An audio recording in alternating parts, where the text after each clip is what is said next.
پہلا پوائنٹ ہے ہمت افزائی کریں۔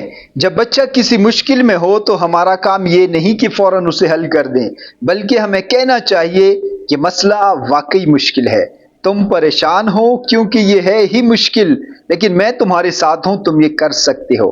ایسا کہنے سے بچے میں خود اعتمادی پیدا ہوتی ہے۔ دوسرا پوائنٹ ہے غلطیاں سیکھنے کا حصہ ہیں۔ ہمارے بچے گر کر، روتے ہوئے، ناکام ہو کر ہی سیکھتے ہیں۔ اگر ہم ہر بار انہیں بچا لیں تو وہ کبھی مشکل حالات کا مقابلہ کرنا نہیں سیکھیں گے۔ تیسرا پوائنٹ ہے بچے آپ کی باتوں کو اپنی آواز بناتے ہیں۔ کیا آپ نے کبھی اپنے بچے کو یہ کہتے سنا ہے، میں یہ کر سکتا ہوں، یا میں نے مشکل چیزیں پہلے بھی کی ہیں؟ یہ آپ کی ہی دی ہوئی تربیت کا نتیجہ ہے۔